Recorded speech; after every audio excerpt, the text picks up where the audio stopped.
Okay, well, it's 9 o'clock. um, I think I'm going to go ahead and get started with a brief commercial message. I did a talk on Thursday night, which some of you were there for, on creating paradise on earth. It's now on our YouTube channel, and I posted it on my Facebook page. Um, so please feel free to friend me on Facebook if you're not already. That's where I put a lot of ideas and thoughts and articles and stuff. I don't usually post pictures of cats or dogs. And by the way, I have two Facebook pages. I have a public figure Facebook page, which I hardly ever use, like never. And then I have a regular Facebook page, just Stephen Morgen. And so friend that one because that's where I put things up. And so you can see the recording of Creating Paradise on Earth, and always welcome feedback, any ideas or thoughts. So now we're going to talk about a more depressing topic, which is about death and dying. But before we talk about that, we can spend a little bit of time talking about bar and bat mitzvah, and sort of a weird conjunction of two completely different life cycle events. But basically, I wanted to have two sessions dealing with life cycles, and the other one is going to be about getting married and raising a family. And since those kind of fit together nicely, this is what's left, right? Bar mitzvah and death and mourning. So let me share the screen. The handout is in the, online in our folder, and but we can go through the material here. So some brief things first of all about bar mitzvah. Probably many of you have heard this already. Bar mitzvahs have made it into popular American culture in various movies and other media. It's basically when a child becomes 13 in the Jewish tradition, they're considered bar or bat mitzvah. Actually, the Jewish tradition recognized something, it's surprising kind of in a way, that they recognize that women mature or girls mature faster than boys. Everybody knows that, but it's just amazing that men recognized that 2,000 years ago. So of the age of bat mitzvah is 12, and the age of bar mitzvah is 13 in the tradition. Now that creates a disparity amongst the genders at an age where we in the Reform and Conservative movement feel is not helpful. So basically, we celebrate girls' bat mitzvahs at the same age as boys, just to keep things on a parity.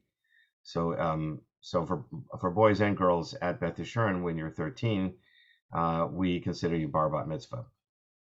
What does that mean? So bar mitzvah, first of all, literally, bar is the Aramaic word for son. In Hebrew, it's ben. The Hebrew word for daughter is bat, and it's the same in Aramaic. So that's why it's a bat mitzvah and a bar mitzvah. And mitzvah, of course, means commandment. So you would think that it means son of commandment, but that's kind of awkward. That's not good. It doesn't convey the meaning of the Hebrew phrase. It's kind of idiomatic Hebrew. And what it really means is a person who is in the category of commanded people. Bar, son, can mean a son of somebody, but it can also mean somebody who's a member of a group. So in this case, it's a member of a group of people who are commanded. So when do you become commanded?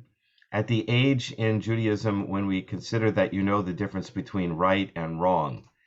And so that age is 13, right? At that point, we expect you to be responsible for your own actions. Now, of course, in Western world, particularly now with industrialized world and then people going to college frequently, it's hard to see a 13-year-old as being really responsible.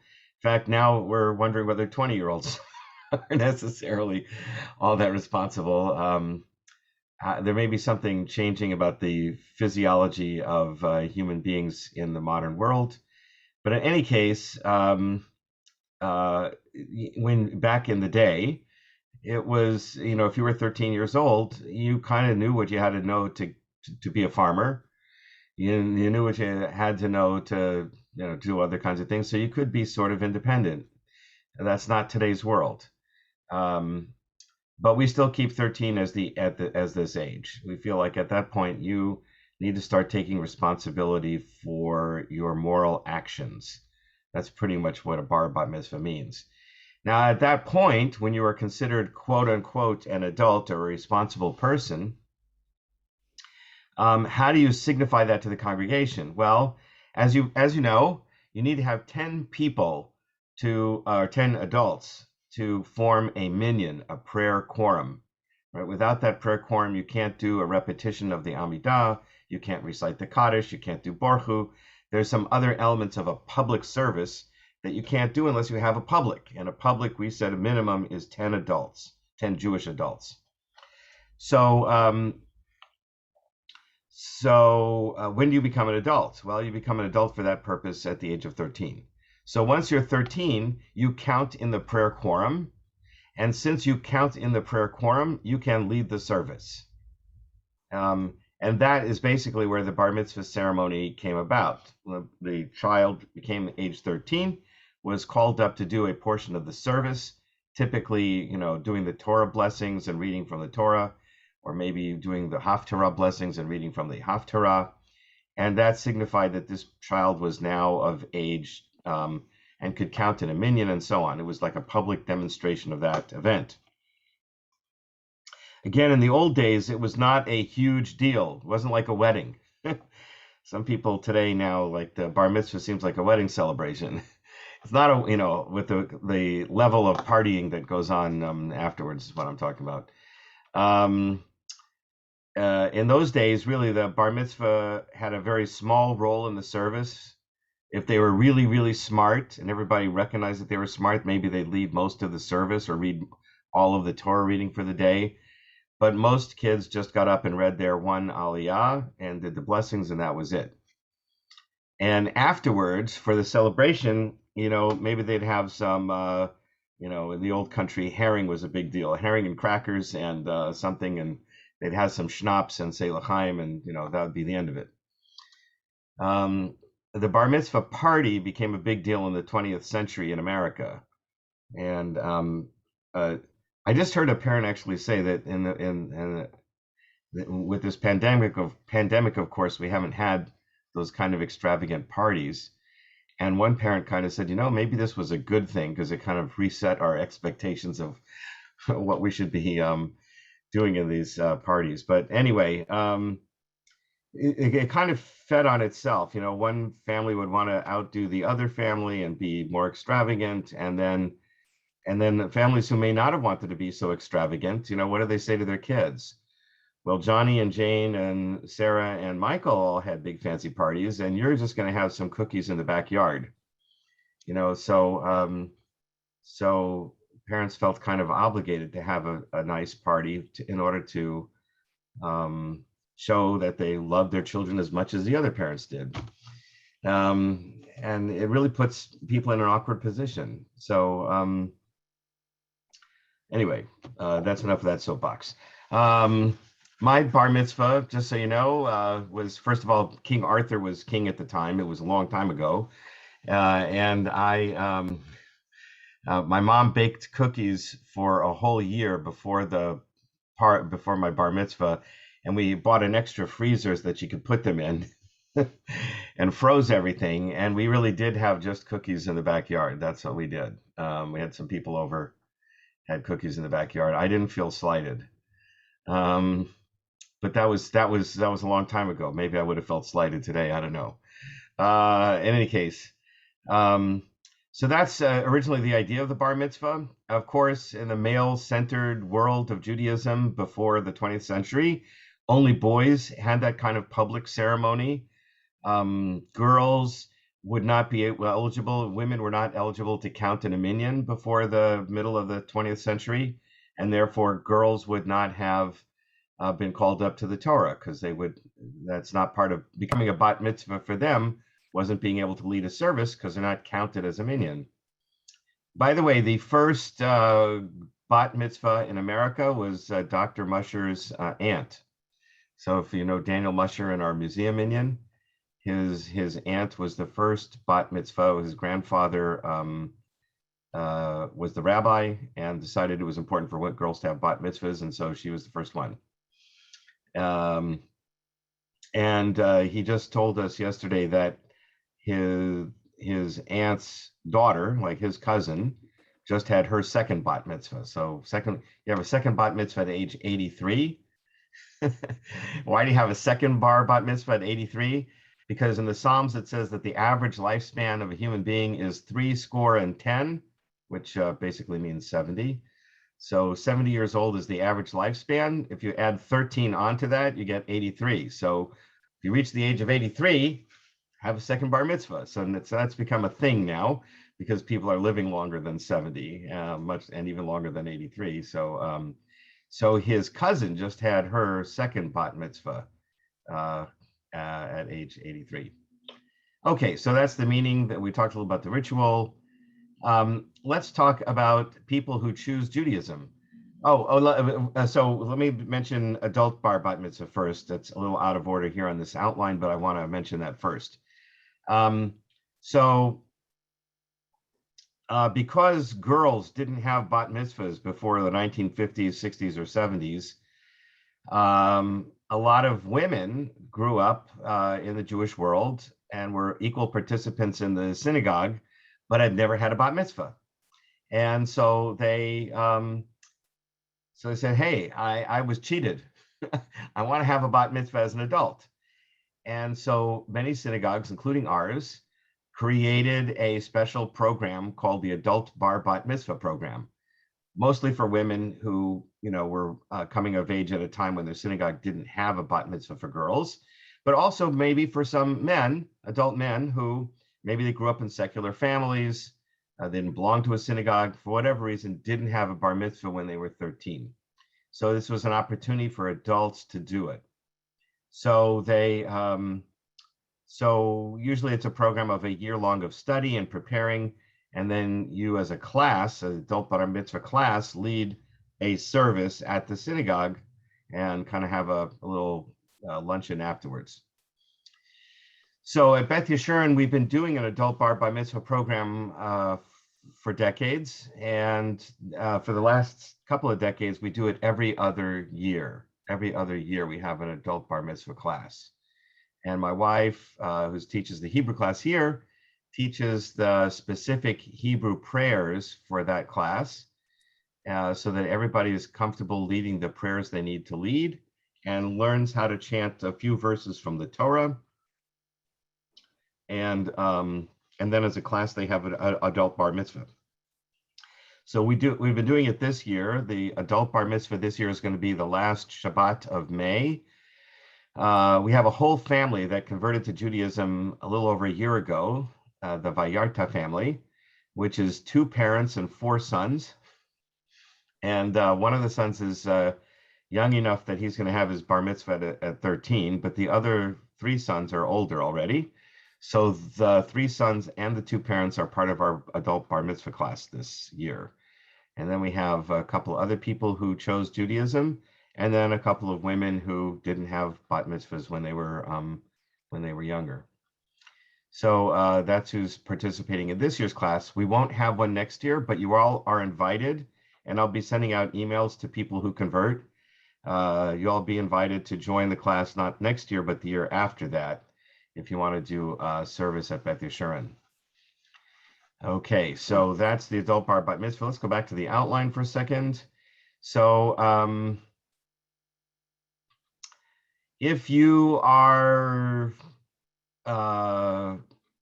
choosing Judaism and you marry a Jewish person and you're raising Jewish kids, your parents are not necessarily Jewish.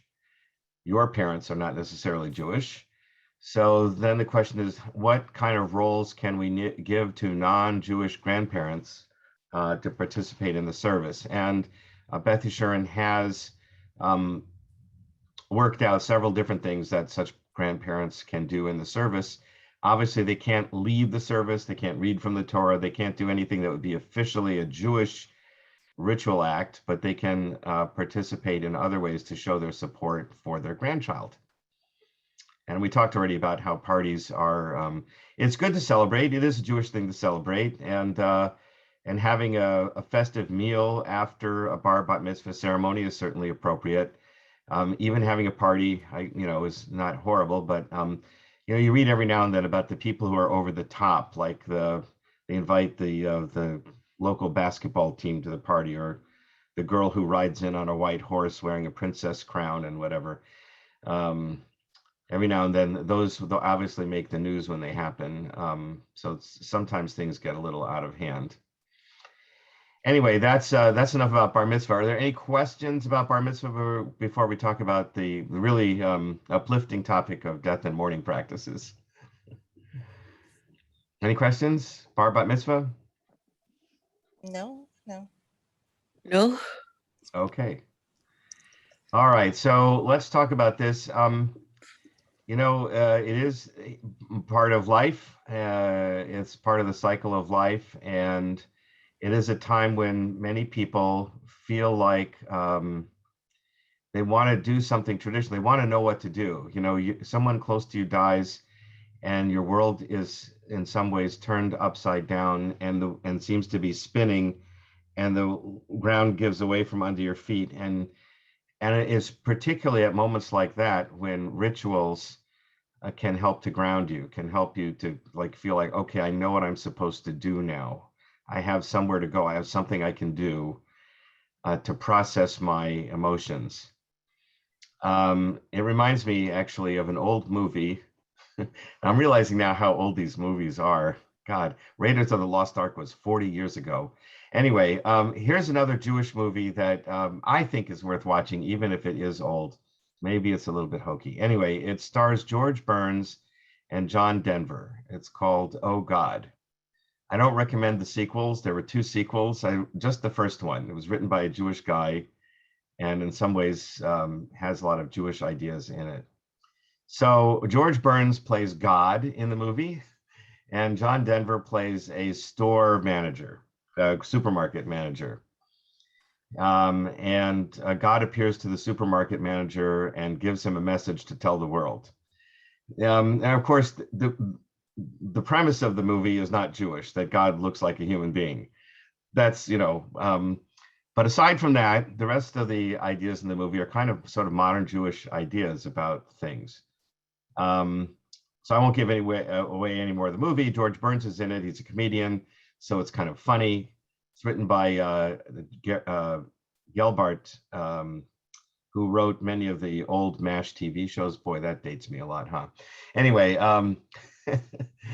so Larry Gelbart. Anyway, it's a fun movie. But the reason I'm mentioning it now is because one of the first times that God appears to John Denver is when he's taking a shower, which is kind of embarrassing, right? You're in the shower, kind of dripping wet, and then God appears in your bathroom.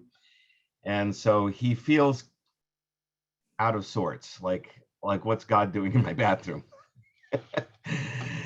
And so it is a comedy. So George Burns says to him, shave. And he looks at him and says, what, shave? What? Why are you saying shave? And George Burns explains, well, when you feel like the world is spinning around and the floor is falling out from under you and life is out of control, do something you're familiar with, do a ritual you're familiar with, and it helps you to sort of get a grip on life. So shave. And that's kind of how I see, in a more profound way, obviously not in a funny way, but a more profound way, the rituals of mourning. And they're really, I think, kind of brilliantly designed to handle our emotions in a time of loss. So the tradition was, when you first knew somebody close to you died, when you hear it or you're there in the room, the first thing you do is you tear your garment. And literally, you are physically enacting what you feel, that something has been torn from your life. You just want to cry out and say, oh my God, I gotta tear something up. This is like, the world has been torn, right? So you literally would tear your garment. Most Jews today don't actually tear their garments. Some do, and you can make a sort of a symbolic tear. Usually, it's like if you're wearing a shirt, you can take a scissors and make a cut, and then tear it a little bit more, either in the collar or in the where it buttons or something like that. Or some people wear a garment that they can tear, like a handkerchief or something like that. But truthfully, most Jews don't even do that. What they do now is they wait till the funeral, and at the funeral, before the ceremony officially starts, the funeral home will give you a black ribbon that you can pin on and then tear the ribbon. It's kind of a genteel way of enacting the ritual. So that's one of the first things you do when someone dies is you tear a garment. At that point, you are, if it's a close relative, so close relatives. It only applies to 7 close relatives. The rules only apply to 7 close relatives. Father, mother, son, daughter, God forbid, if a son or a daughter dies, brother, sister, and spouse. Those are the 7 relatives. If any of those dies, then the commandment, right, the obligation is to follow these mourning rituals. Many people ask me, well, gee, this person was like a mother to me, or this person was my closest friend, or, some other thing. Can't I mourn in some way? And what I would say, again, I'm very pragmatic. And what I would say is these rituals are designed for people who are in mourning. And if you feel like you're in mourning, then, you're not obligated to do them, but I don't see any reason why you can't do them to express your grief and loss.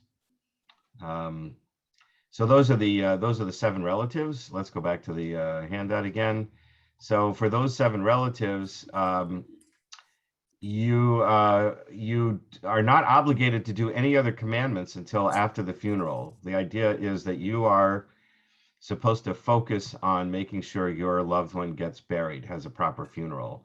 And therefore, anything else that you might have otherwise had to do by mitzvot, commandments, are kind of set aside until that's taken care of. Of course, in the modern world, a lot of those preparations can be done by visiting with the funeral home and the rabbi, and you do have extra time. So if you want to perform other mitzvot in the meantime, I'm very pragmatic. I don't see any reason why you can't do other things as well.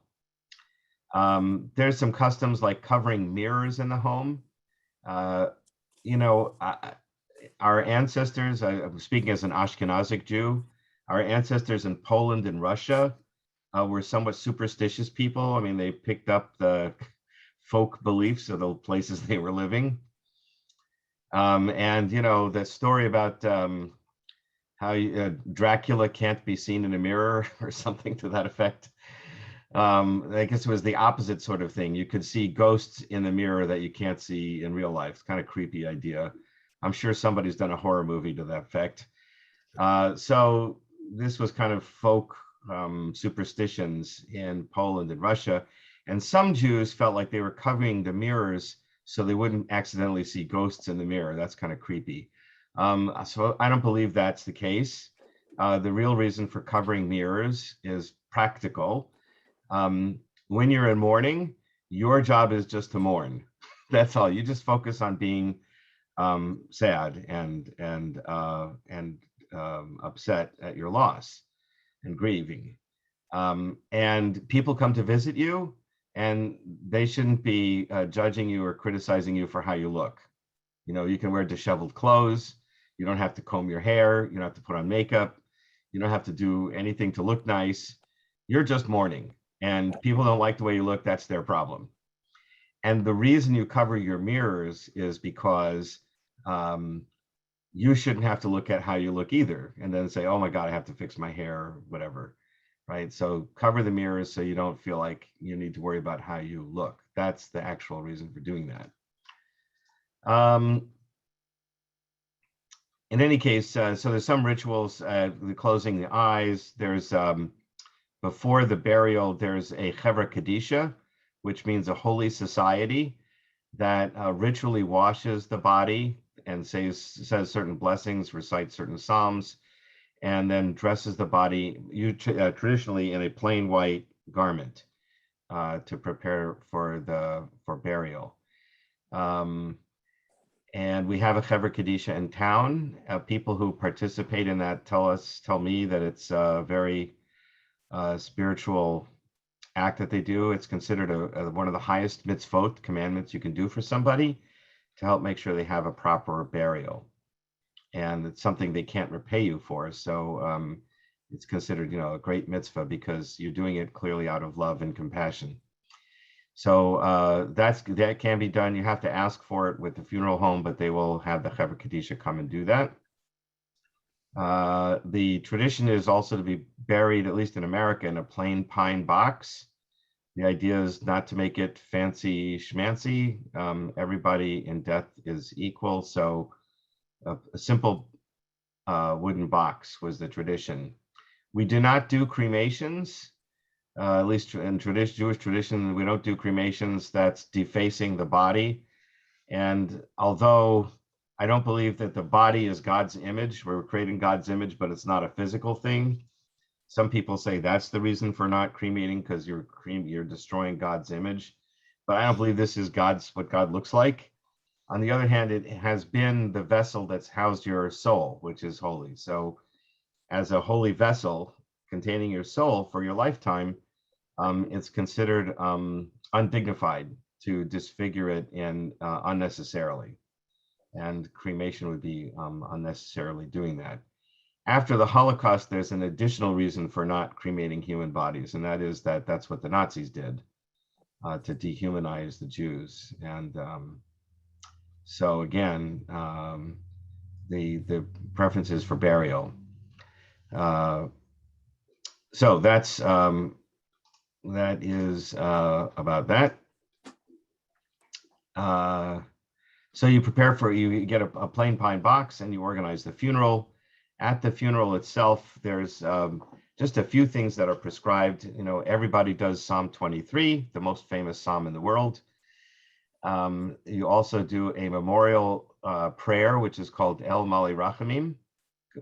May the God of mercy have mercy on the soul of this person and unite the soul with God's presence. And also the mourner's Kaddish, a special prayer that recognizes God's holiness even in a time of loss. The Kaddish prayer, which is called the mourner's Kaddish, there's different versions of the Kaddish, but there's one for mourners. Many Jews think that it somehow talks about death. It doesn't say anything about death. It's just a glorification of God. And the idea is that even though I've lost someone really close to me, and I feel like it's not fair, and I'm feeling horrible, I recognize God's holiness and the wonderful world that He created, and He created this life that I was able to spend time with. But all things come to an end, and so I recognize God's holiness even in my loss. That's what the Kaddish prayer does. You come home from the funeral, and there's called a Seudat Havra'ah, which is a special meal at the home of the mourners. Now, the original idea was the community brings food to the mourner's home. Again, the mourner is supposed to be just mourning. They're not supposed to have to worry about grocery shopping or calling up the caterer to make arrangements to have food delivered. They're not supposed to worry about that at all. People are supposed to come over and provide the food. I would say probably traditionally today, that's not always how it works. Some hybrid. Some people do bring food, but the mourner's family also kind of makes some arrangements also. And of course, during COVID, it's been hard to have these things because you're gathering in somebody's home. But I assume in a few months, we'll be doing more of them. I just was at a Shiva Minyan a couple of weeks ago, and it was outdoors at somebody's home. So they are being done somewhat. They'll hopefully be done soon, more frequently. So what is the idea? The idea is that after the funeral, the family is going to be mourning for a period of time. And especially right after the funeral, the community gathers in their home to provide them support at a time which is probably the most painful moment. They've just laid to rest their clubs on. And of course, food, this is what I learned as being a rabbi for 20 years. Food, for better or worse, is a major thing that brings people together. Right. So one of the things we're looking forward to at Beth Yeshurun is we'll have Kaddish lunches again after our Saturday morning services. So we can stay and share time together, right? Without the food, people just go home. It's hard to go to somebody's home and give them comfort for any length of time unless there's also kind of food and something to drink to kind of provide that social, I don't know, social energy, social whatever that holds people together. So that's why there's food there. Also, of course, because the mourners shouldn't have to go grocery shopping, so there's plenty of leftover food for them. What if a family member passes on or near Shabbat? And what about organ donation? Excellent questions. Two excellent questions. I'll definitely come to them. Let me just see if there's something I want to talk about first. Oops, no, whoa. Share, okay. Right, so you come home, you have that first meal after coming home from the funeral, and then there's this period of Shiva, which means sitting for 7 days. And you sit for 7 days on the tradition was you sit on low stools. You're feeling miserable and lowly and depressed, and you physically enact that out by sitting on a low stool, kind of like reinforcing that idea, I'm depressed. Because I am depressed. Somebody close to me is gone, and I don't want to just walk away from that. So that was the idea. You sit on a low stool, but I don't see many people doing that. Normally now they just sit on regular sofas and chairs and so on. But they do. The idea was also to stay at home for those 7 days, not go to work, which is difficult for many people, to take off from work for 7 days. And as I said, not to go shopping or go out or do anything. You just stay home. People bring you food, and your job is just to mourn for 7 days. Focus on your loss. And I think that's something really important that we don't often get to do in society today. If you don't grieve properly, or grieve properly, if you don't sufficiently, let's say, everything, it's a personal thing as to how much is sufficient. But if you don't grieve sufficiently, at some point in time, you may feel like you were not as you didn't express your grief sufficiently about your loss. And so Judaism says, yeah, take that time to grieve for 7 days. And then at the end of those 7 days, so the minyan is supposed to come to you. People come to your house to make a minyan, so you can say that mourner's Kaddish, which you need a minyan for. And then after those 7 days, in the morning of the 7th day, you get up and you symbolically walk around the block, and that is your getting your re-entry into the community after your loss. But you continue to mourn for the rest of the first 30 days since the funeral. That's called shloshim. And then if it's your parents, so if it's this is again for the 7 close family members. Normally you only say the mourner's Kaddish for those 30 days, but if it's your parents, you say the mourner's Kaddish for 11 months. And then on the anniversary of death, that's the yahrzeit, which is a Yiddish word. Yor is year in Yiddish. So the annual anniversary of death is another occasion for remembering your lost loved one. And you again say the mourner's Kaddish on the anniversary of death every year thereafter. And then there's a special Yizkor, which is a memorial service, which is held communally at the end of all the festivals. The end of Sukkot, which is Shmini Atzeret, at the end of Passover and the second day of Shavuot, and also on Yom Kippur, there's a memorial service. So when Jews are gathering for holidays in large groups, we set aside a few minutes, like 10, 15 minutes of the service to remember relatives who aren't with us, to celebrate the holidays together. And in terms of mourning for a non-Jewish relative, again, my view is that Jews are, when you're Jewish, this is how you mourn, right? The tradition spells out what you're supposed to do when you are mourning. And it doesn't matter what religion your relatives are, right? Your parents aren't Jewish, but the way you mourn parents in the Jewish world is following these rules. So I would suggest following those rules. Obviously, your parents will be buried according to their religious faith tradition, right? That's what they want. But as a Jewish person, you're mourning their loss the way a Jewish person mourns. So that's kind of how I look at those things. I'm going to answer these two questions, and then we'll take some more questions, and I can look at a few other things. So what about organ donations? Yeah, so I mentioned that you're not supposed to unnecessarily mutilate the body or disturb the body before burial. But if you want to donate an organ to save a life, then shouldn't you be allowed to do that, even if it involves an extra surgery on the body?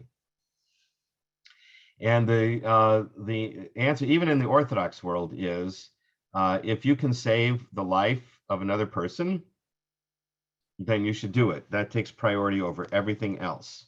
Saving a life takes priority over everything, including whatever you have to do to your body to get the organ to another person to save their life. Now, my understanding is, I haven't been in the operating room when this happens, but my understanding is that the surgery for, let's say, using a heart is like any other surgery. They cut open the body, they remove the heart, and they place it in the other body, and they sew the first body up as they would any other body.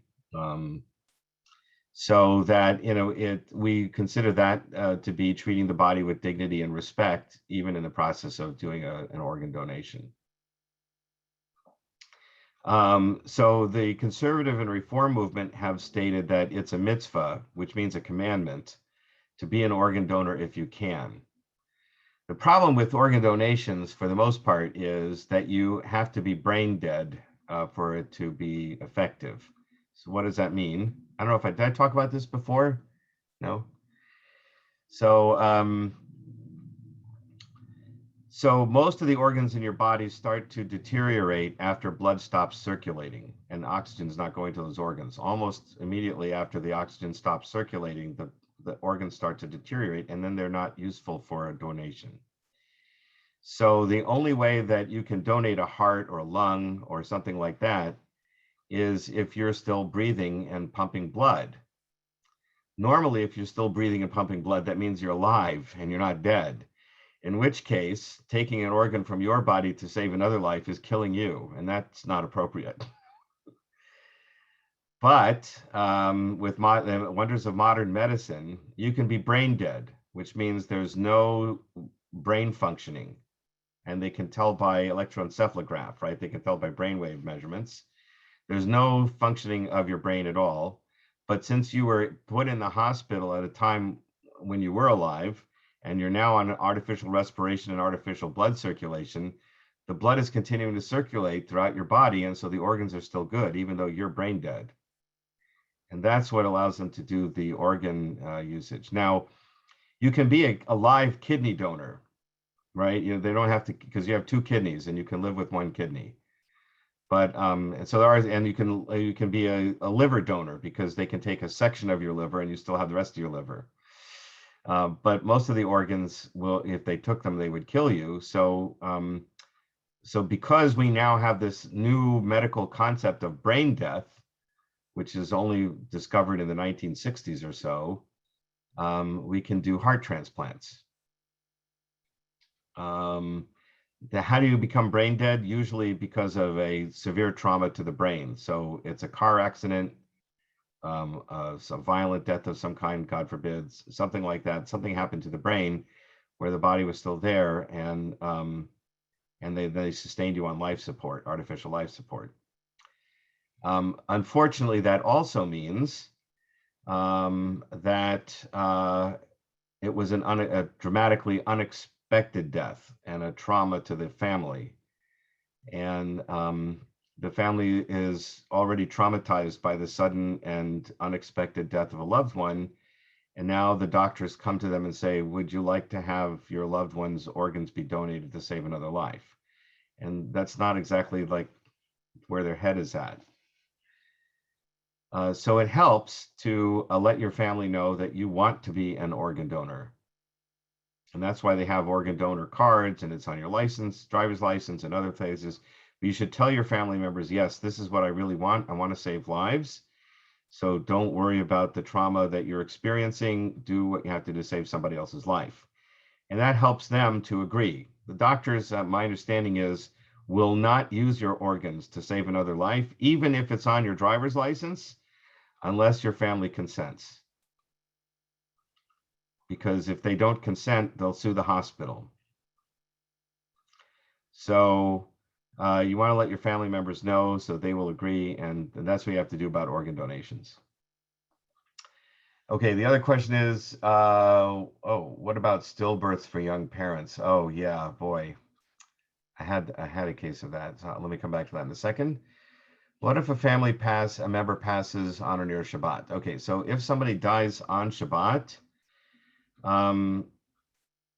you're technically not supposed to do anything until after Shabbat is over. That's really hard in modern world. So probably the funeral home will take the body to the funeral home. But you don't have to make the funeral arrangements on Shabbat. You could wait till Sunday to make the arrangements. If it's not an unexpected death, you hopefully have made the arrangements in advance so that you don't have to do that everybody knows what to do. Nothing's supposed to happen on Shabbat at the time, but after Shabbat is over, then the Chaver Kadisha comes in and the rest of the funeral arrangements can go on. Okay, so what about stillbirths? So Judaism, it's kind of relates to the idea of abortion. Did we talk about abortion in Jewish law? No, we didn't talk about that either. Okay, so I have to talk about that briefly. In the Jewish tradition, human life, a new separate human life, begins at birth. I know that's contra to the classical Christian view of when human life begins. You know, the classical Christian view is the new human life begins at conception, right? The other end of the pregnancy spectrum. But the Jewish view is that human life doesn't begin until birth, and we base it on a verse in the Bible. It's kind of an unusual story, but there it is. It's right in the. Who would have guessed? It's a bizarre story in the Bible. Two men are fighting, and a pregnant woman is standing next to them, and one of them hits the pregnant woman accidentally, and she miscarries. And now what do you do, right? And so the Bible says, if no other damage ensues, then he pays money to the father, to the prospective father, because it was a patriarchal world. Today we would probably say to the mother, of course, but at the time it was the father who quote unquote lost the child. So he pays money to compensate for the lost potential life to the father, but that's it. But then it says if any other damage occurs, and this would be obviously to the woman, the pregnant woman herself, then it's eye for an eye, tooth for tooth, limb for limb, and death for death. Of course, the eye for eye, tooth for tooth in Judaism later was interpreted to mean you pay money to her for whatever damage you caused her, right? But if you killed her, then it's a capital offense, which just makes it pretty darn clear in the Torah that the fetus was not considered a human being, right? If it was, it would be the death penalty. He killed a human life. It's clearly not. He only pays money for the loss. And that's in the Torah. The later Jewish source, the Mishnah, in the year 200, codified this in a pretty graphic and kind of gruesome description about what happens when a woman is pregnant and the pregnancy is going to kill her. And the answer the Mishnah gives is you terminate the pregnancy by whatever means necessary, and they're pretty graphic. You terminate the pregnancy by whatever means you need to save her life, because she is a human being and the baby's not. And then the Mishnah says, but once the head is out, or the majority of the body is out of the baby, then it's considered a human being. I mean, it's really explicit in the Mishnah. Then it's considered a separate human life. And now you can't choose between the two beings, right? You have two human lives, and how do you make a choice between them? So the Jewish view is that the separate human life doesn't occur until birth. And that's the important background to answering this question about what do you do about stillbirths. So traditionally, we didn't really do much. But of course, you have to remember that until modern medicine, pregnancy, first of all, was very dangerous for women. They didn't, I mean, if you did a C-section for a woman, that probably meant she was going to die. They didn't have antibiotics. And so the act of childbirth was, I mean, not highly dangerous, but scary dangerous, right? I don't know what the percentages were. So that's the first thing. Second thing is, for a variety of reasons, they didn't have the medical technology we do. Premature births, they didn't have the technology to keep them alive. All kinds of other things. It was not uncommon to lose a number of your children for one reason or another. You know, childhood diseases, which weren't conquered until recently, all kinds of things. Again, that's important historical background to understand that in the Jewish world, they hadn't really formulated rituals for something like a stillbirth, right? Or a premature baby who dies, who's alive, but doesn't live too long. Not for the first 30 days, right? After the 30 days, that was past the extreme danger zone back in the day. And so now, now that we can have premature births and we can keep them in a nursery and nurse them to full weight and they can live a normal life, and it's unusual to lose a child from stillbirth or whatever, there are some rituals being developed to memorialize this because it's traumatic for people. It's not common. And so because it's traumatic, there are modern sort of rituals for dealing with that. Okay, did I answer everybody's questions so far? Any new questions? So does this mean that late-term abortion is okay?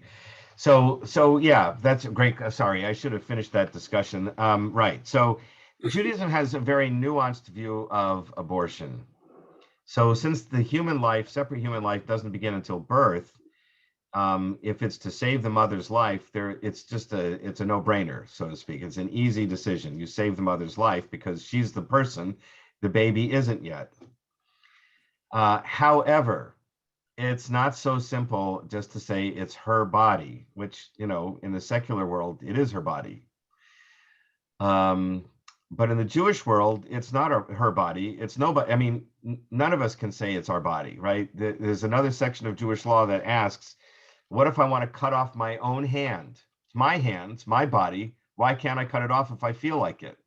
And the answer is, it's not your body. It belongs to God. Your whole life belongs to God. It's on loan. It's on loan to you. And so you can't willy-nilly mess up your body, right? You're like, that's like spitting in God's face, so to speak. It's like he gave you the gift of life and you're unnecessarily trashing it. Why would you do that? So it's not really your body, and it's a holy vessel.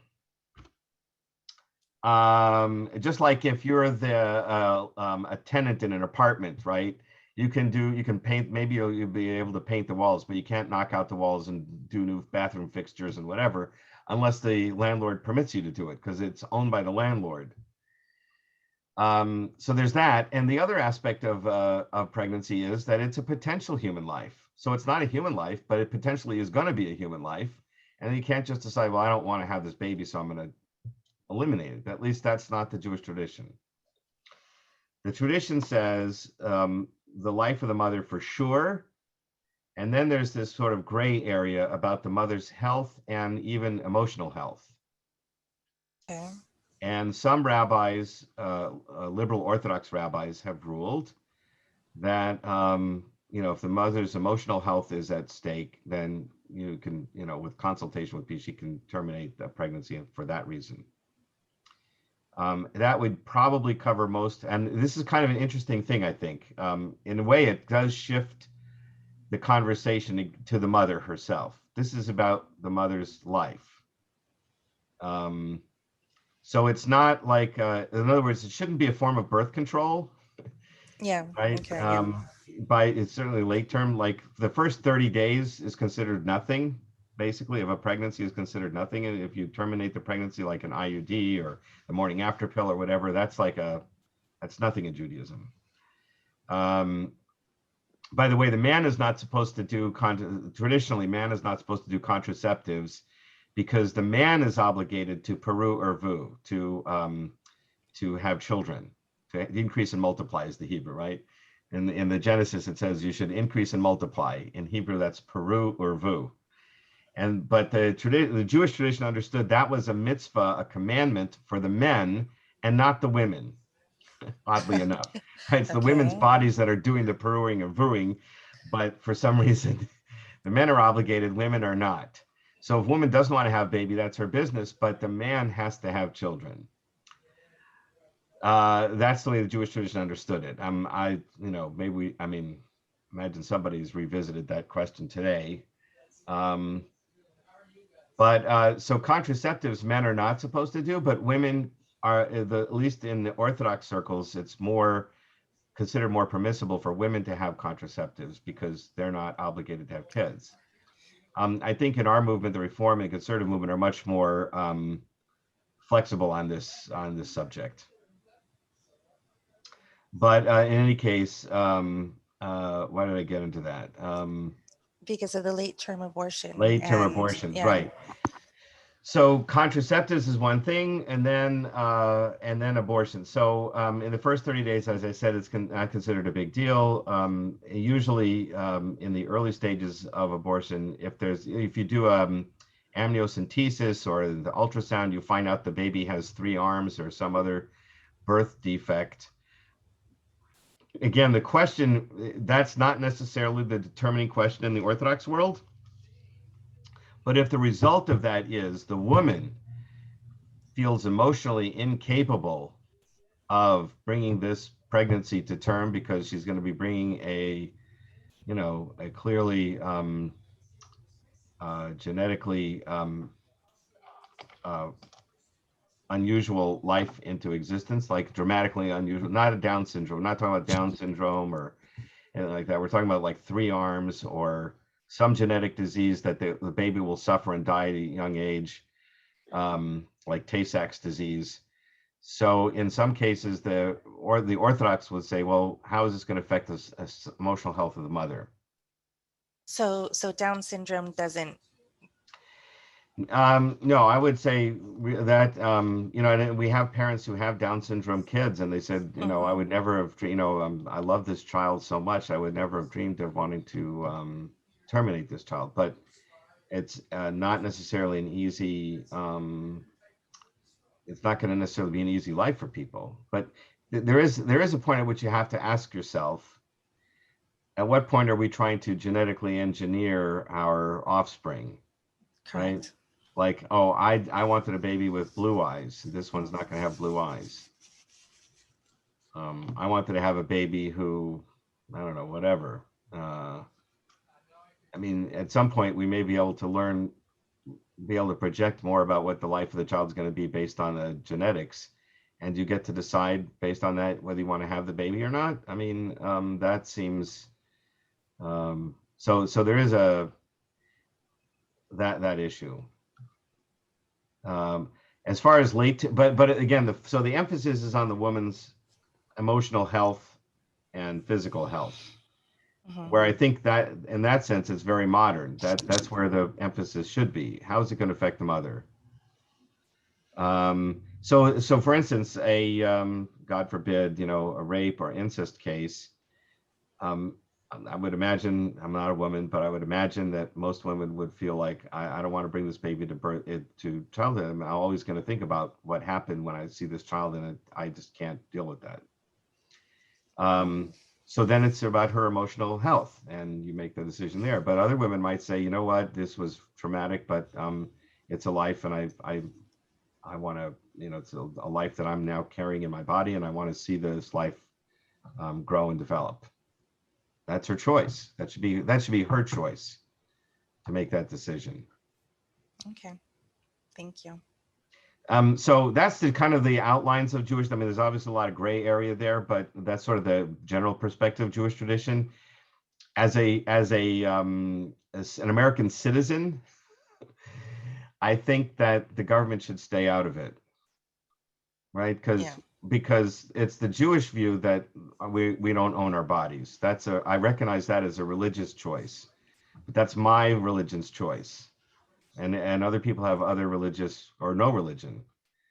And so then it really should fall to, well, it is the woman's body, right? So I think the government should not get involved. That's just my view. And particularly when, unfortunately, the government gets involved, it sometimes interferes with religion. Oh, all right, I'm running out of time. Let me tell you one story about that. This really happened.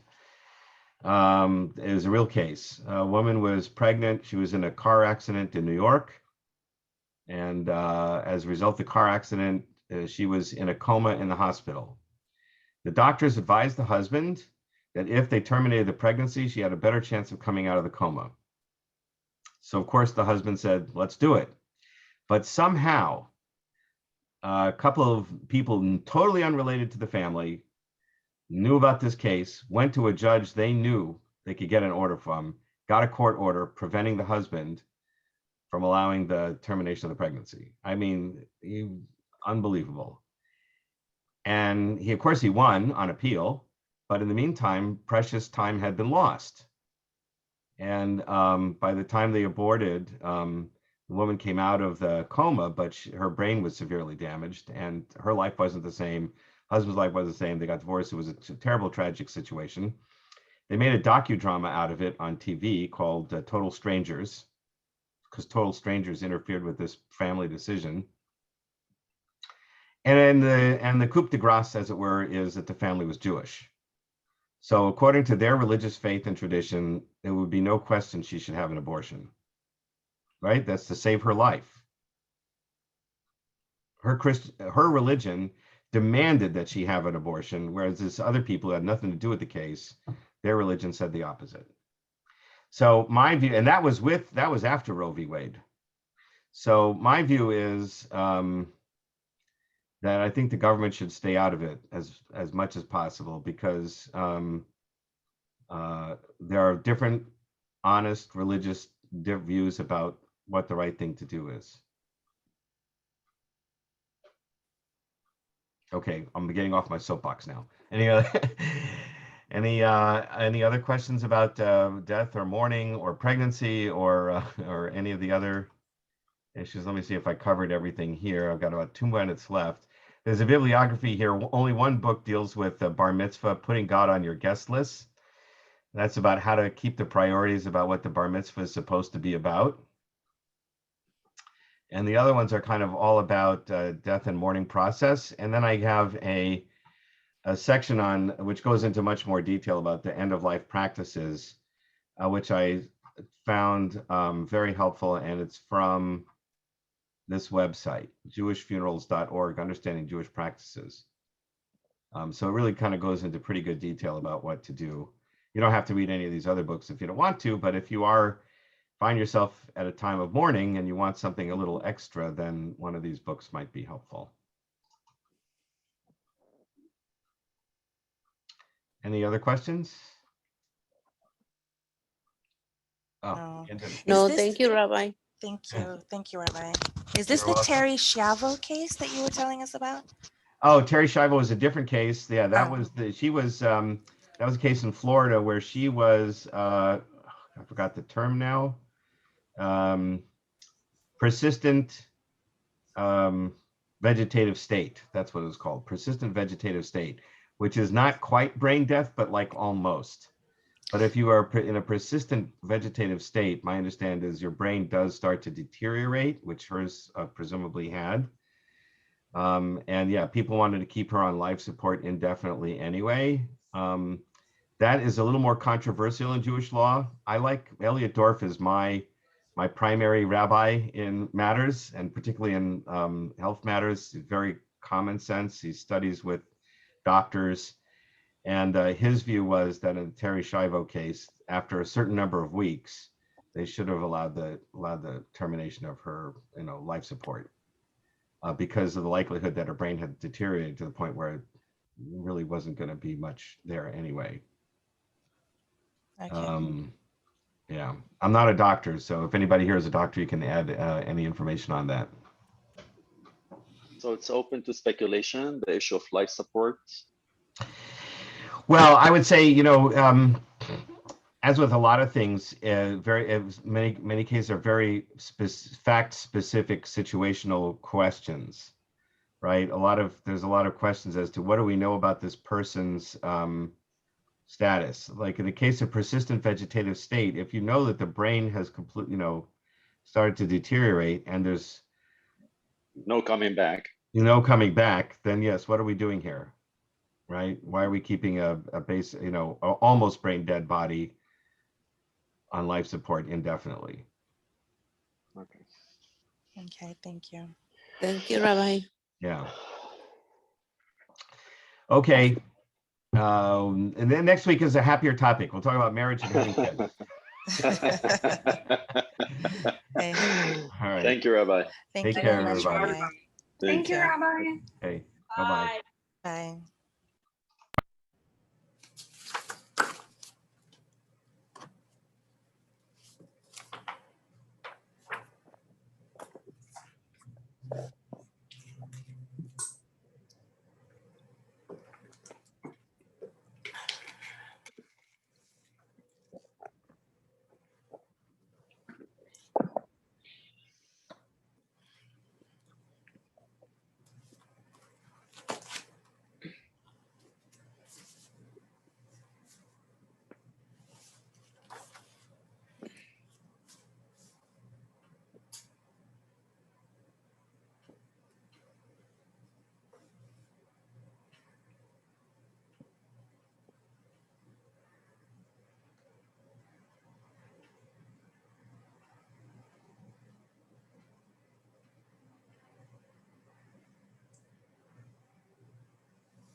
Boker Tov.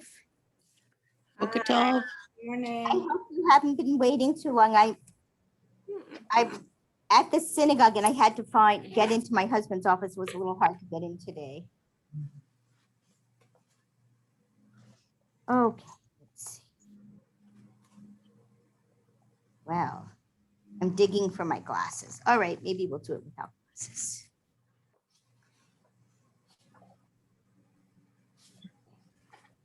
Okay. It's gorgeous outside. I wish we could all be meeting outside somewhere. So can everybody open up to page 83?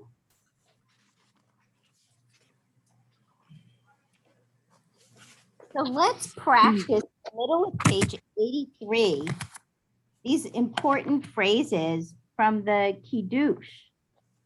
So I think that some of you probably, without even realizing it, can already do these. Did anybody practice this page just out of curiosity?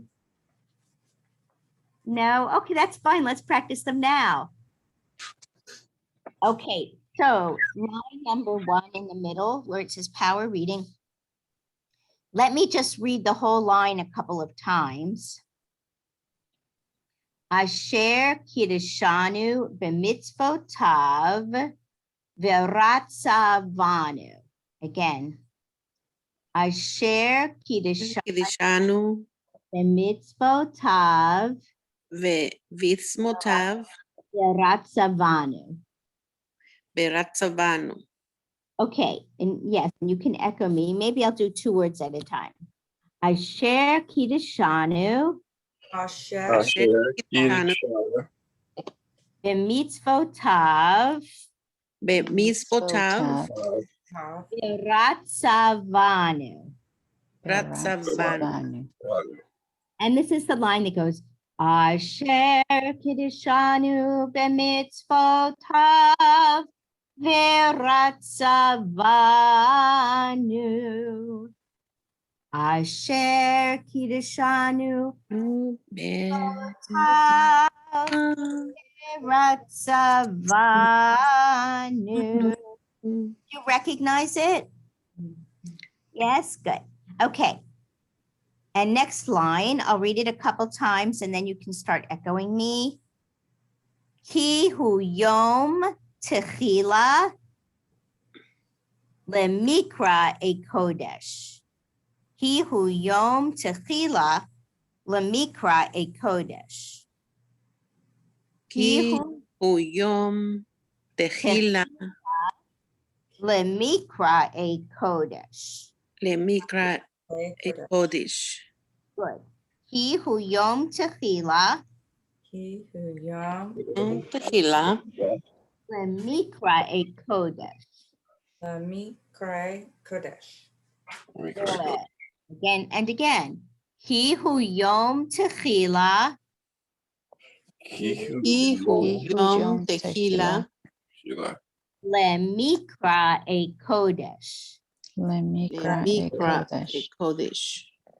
Ki hu yom techila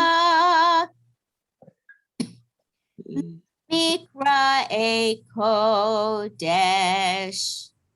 Ki hu yom techila lemikra e kodesh. Do you recognize that?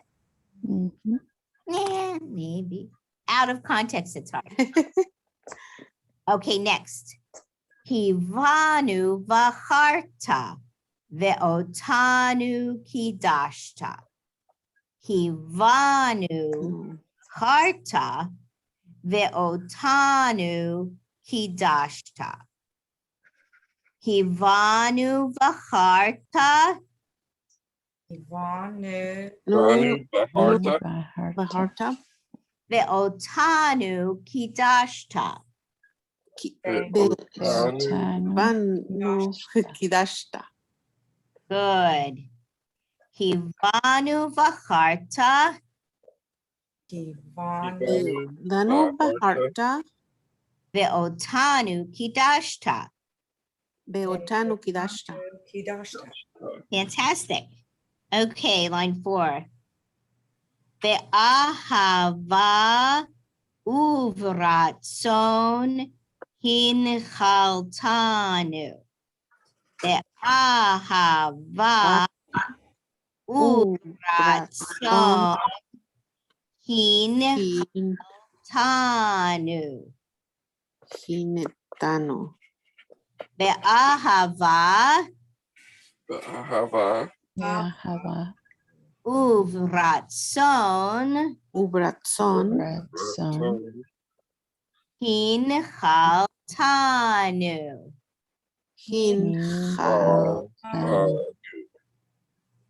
Ve'ahava uvratson. Uh-oh, that's the second one. How do I do this one? Yahava uvratson. That's the one. This phrase shows up 2 places in the prayer. Ve'ahava uvratson hinchaltanu. Ve'ahava uvratson hinchaltanu. Okay, and now line 5. Mekadesh HaShabbat. Mekadesh HaShabbat. Mekadesh HaShabbat. Good. Mekadesh HaShabbat. Sanctify Shabbat. Okay. Now, at the bottom, this is a good exercise. We've talked about this before. When there are 2 Shvas in a row, generally speaking, the first Shva is silent and the second one is pronounced. Well, here it says and I've said I prefer eh. So, for example, on line 1 at the bottom of the page, it is mish pete, mish pete, mish pete.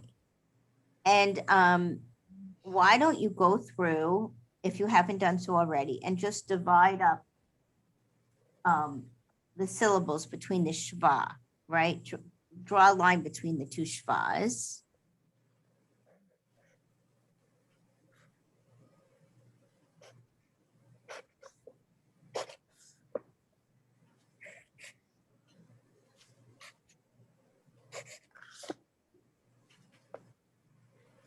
Does it make it sound like 2 words then, almost? It makes it sound like different differentiated syllables, Okay. right?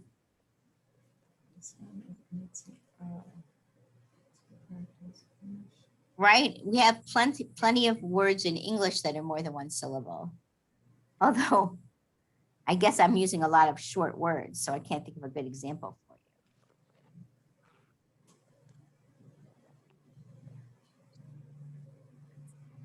Okay, so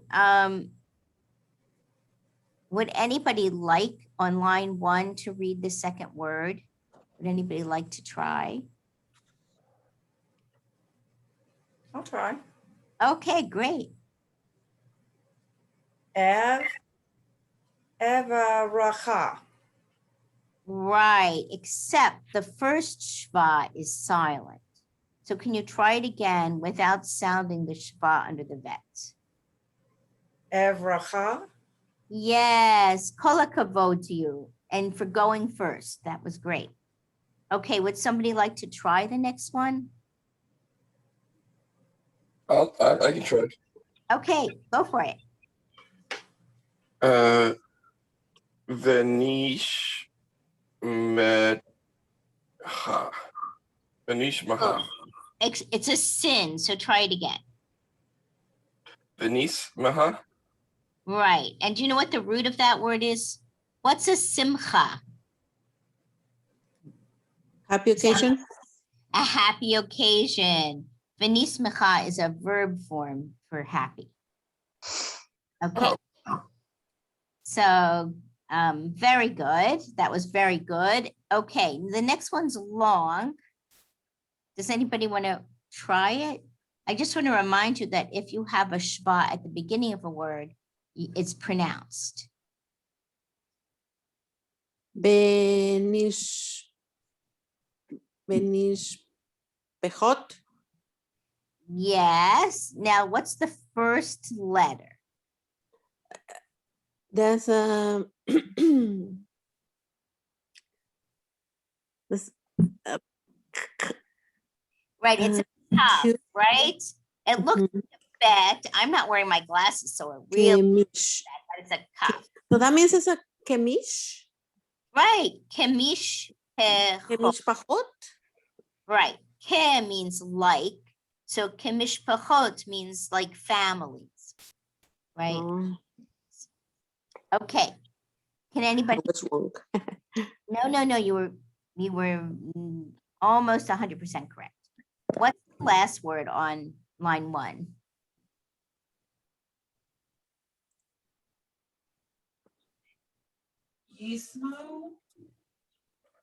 Yishme'u. Good. Yishme'u. Will listen. Yishme'u.